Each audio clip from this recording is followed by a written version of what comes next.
আমরা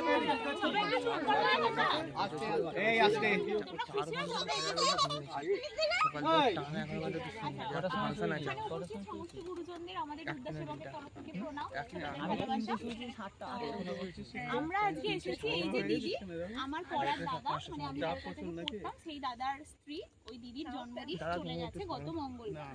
তো ওই দিদির জন্মদিন উপলক্ষে দিদি চেয়েছিল কিছু বাচ্চাদের সাথে দিদির জন্মদিনটা ভাগ করে নেওয়ার জন্য। তো ওই কারণে আমাদেরই একজন বন্ধু, মানে আমাদেরই মেম্বার সদস্য স্বস্তিকা, ও এই জায়গাটার কথা বলেছিল।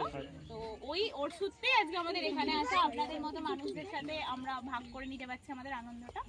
আসলে আমরা কি করি, ঠিক আছে, আমরা এই যে দেখতে পাচ্ছেন দাদারা টি শার্ট পরে আসে না, রূপদাস এবং লেখা সিদ্ধেশ্বরে আমাদের এই এনজিওটা, ওখানে আমরা 50-এর উপর স্টুডেন্ট 70 থেকে 80 জন স্টুডেন্টকে বিনামূল্যে আঁকা শেখাই, নাচ, আবৃত্তি, এসব মানে এসব শেখানো হয়।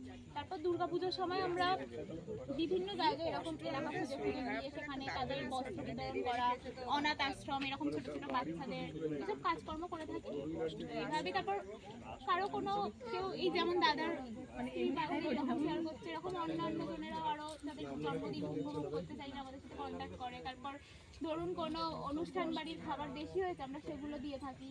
তো এইভাবেই হচ্ছে। আর আজকে আমরা মানে এখানে আসতে পেরে সত্যি খুব থ্যাঙ্কফুল, মানে নিজেদেরকে ভীষণভাবে ধন্য মনে করছি আর ভীষণ আনন্দ হচ্ছে আমাদের যে আমরা এখানে আসতে পেরেছি, এদের সাথে দিদির জন্মদিনটা ভাগ করতে পারছি। ব্যাস এটুকুই, ধন্যবাদ। বলো।